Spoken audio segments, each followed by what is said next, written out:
On my way home today, as I like to do, I was listening to a podcast.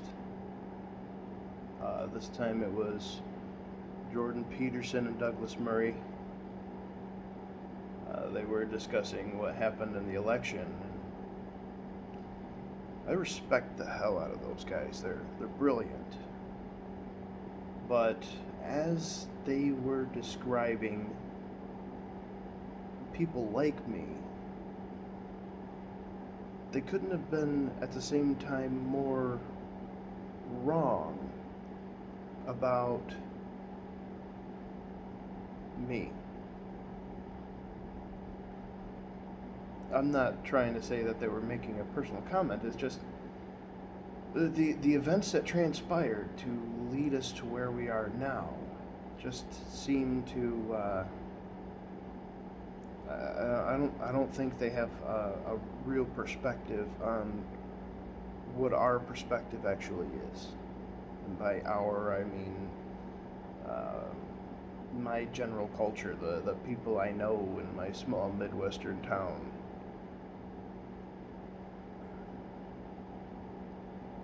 So I think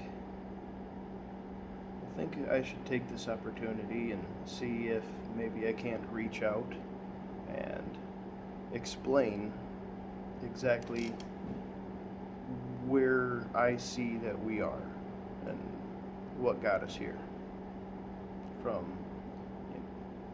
I'm nobody special. I try to raise a family. I'm a veteran. I live in a small town. My house is surrounded by woods. We have lots of good family, lots of good people around. I live in a very, very nice community. We all seem to get along. Anyway, I didn't start off as a Trump supporter. It's still kind of hard for me to actually say Trump supporter. When the election in 2016 began, I was interested in Ben Carson.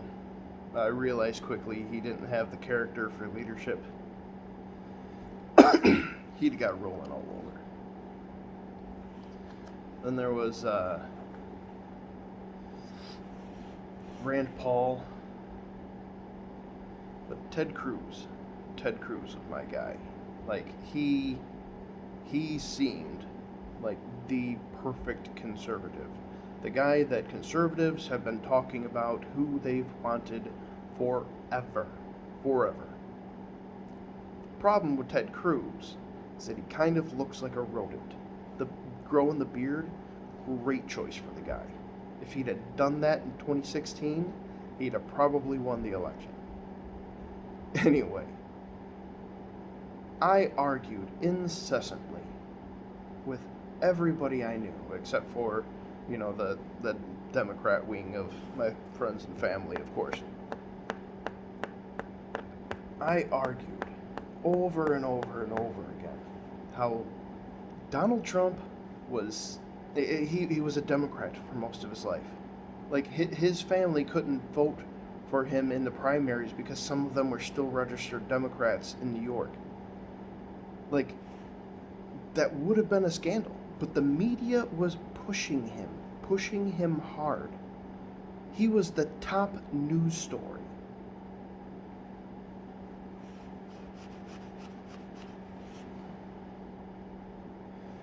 Well, unfortunately, I couldn't really persuade anybody.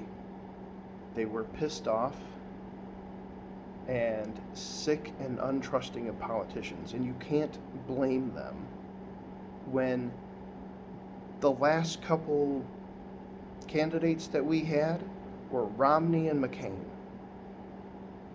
The last Republican president that we had was Bush. And the Democrats just railroaded him, and he did not fight back.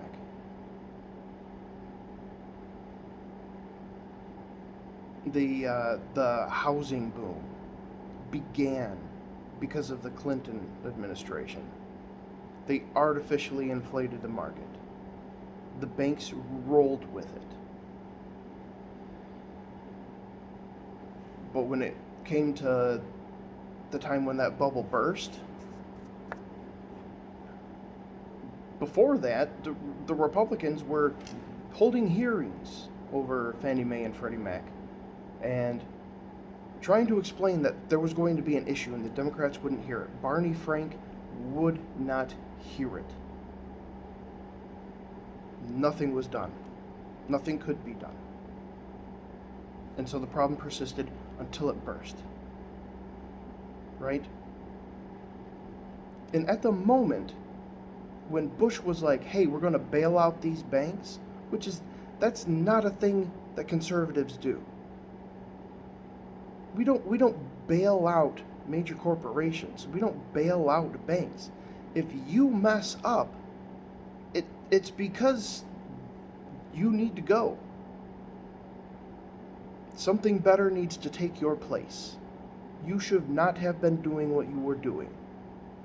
You took the risk, you take the fall. All the people they ripped off should have got their money back. There should have been something done to help people keep their houses. But those banks should not have been allowed to do what they did. And the government should not have been allowed to do what it did and artificially inflate the market.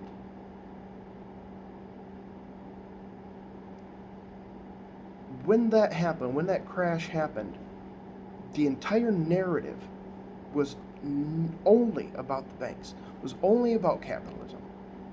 Occupy Wall Street started raging, and the Tea Party began to rumble in my world. Is taxed enough already. If you're going to spend our money bailing out these banks, I don't want to give money to that. Obviously, you're getting too much of our money. Right?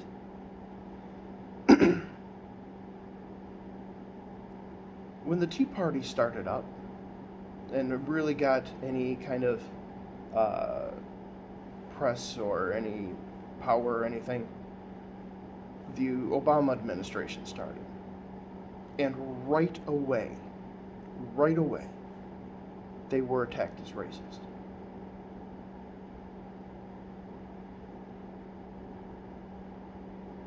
John McCain was attacked as a warmonger. No, he was. Those neoconservatives are warmongers. There's no doubt about that. But the thing is that the Democrats voted to go to war in Iraq, to go to war in Afghanistan. They voted for it. And at the same time, at the time when the power was supposed to switch and the presidential candidate came up, the whole narrative changed from pro-America, let's do what we have to do over here, to now anti-war. Bush lied, people died. Funny thing is 4 years before we actually entered Iraq, the Clinton administration had bombed the crap out of Iraq. Like, there had been a long history of issues with Iraq. We have been set for war since Desert Storm. Desert Storm should have just completed the job.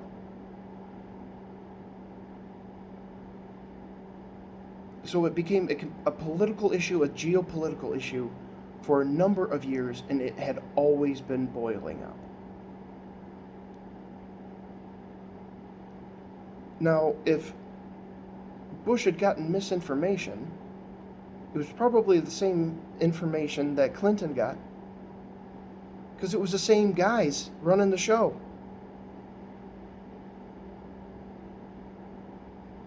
But the whole narrative changes. So while I'm there serving my country, now the Democrats are coming back and promoting these ideas about how the war is evil, how we shouldn't be there, how we need to retract. They're talking about scaling down funding. It was scary. It was scary as shit. Out there and at home, we're being undermined by our own government. And the media just went with it. Now, all these things happened, and the thing that drove people the most mad was that Republicans just let it happen.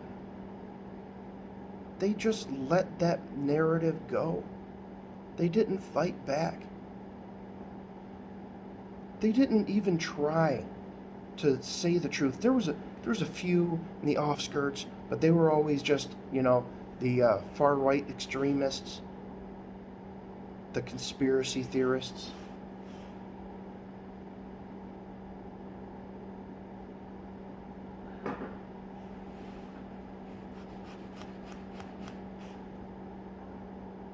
My family and friends, my right-wing family and friends, and a lot of left,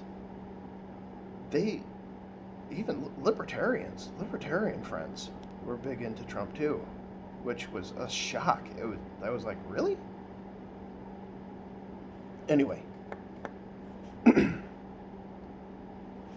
they voted for him because to them, he was the only one willing to actually say something, whatever it was, to piss him off. He was their satire of them. They wanted to give the left everything they got for essentially their entire lives. We're talking about a group of people that have been preaching revolution and trying to change the culture for our entire lives. Not letting us sit and just allowing civilization to evolve naturally on its own. Through human experience, just letting it evolve, letting it go. Letting people do what they want to do, what they think is best for them and their families and their communities. No, they have to have everybody thinking the exact same way all the time. I don't care how progressive you want to be in your own personal life. Leave me alone.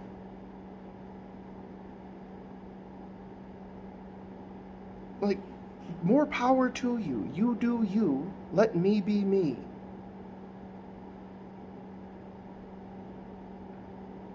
Anyway, Trump was a hammer. And they didn't care whether a thing he hit was even a nail. He nailed it quite a few times. But the media went after him. And what's worse is that the Clinton campaign pushed a narrative to get her out of trouble and convinced the FBI, the Justice Department, and I believe all the way up to Obama, it had to have been, to push this Russiagate narrative. Now this brings us back to the Tea Party, because Obama had weaponized the IRS to go after Tea Party groups. This was a big thing, and it was swept under the rug. It was a true story. This was a thing that actually happened. And Lois Lerner I think she just retired with pension, and that was the worst of it.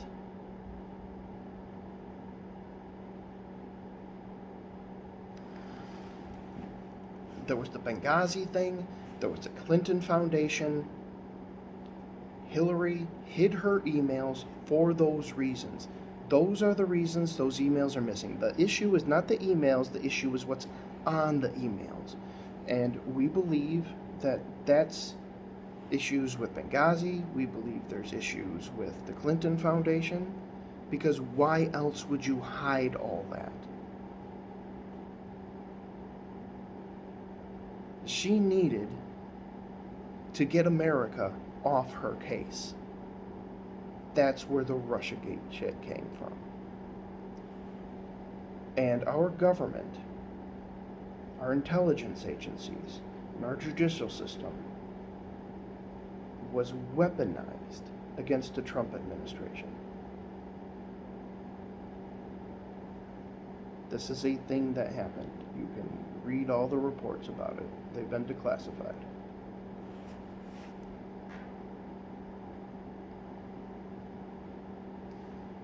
That scares people. That is scary amount of corruption. A scary amount of corruption. And with something that big, how much would they risk to not have to take responsibility for that?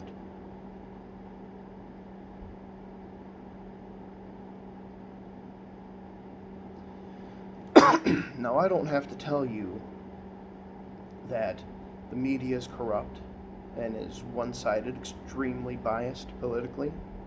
They are essentially the propaganda arm for the Democratic Party.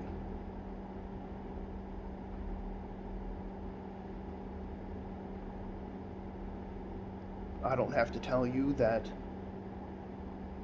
they have the education system much the same way, from K-12 to universities.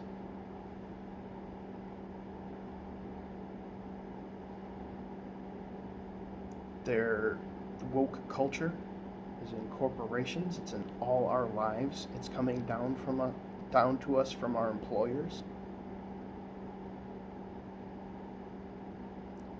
The long march through the institutions worked, fellas, ladies.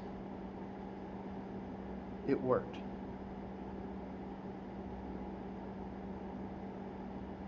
The new left is in control of every American institution.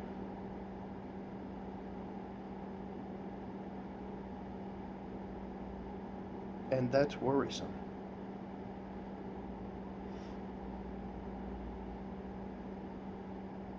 Trump is then seen,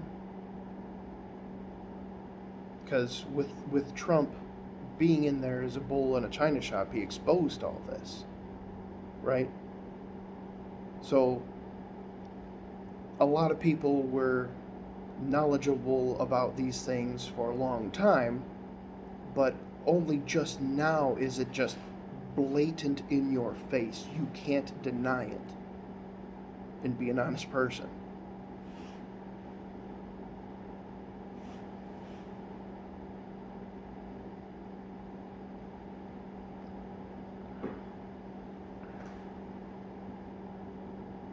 Excuse me. No.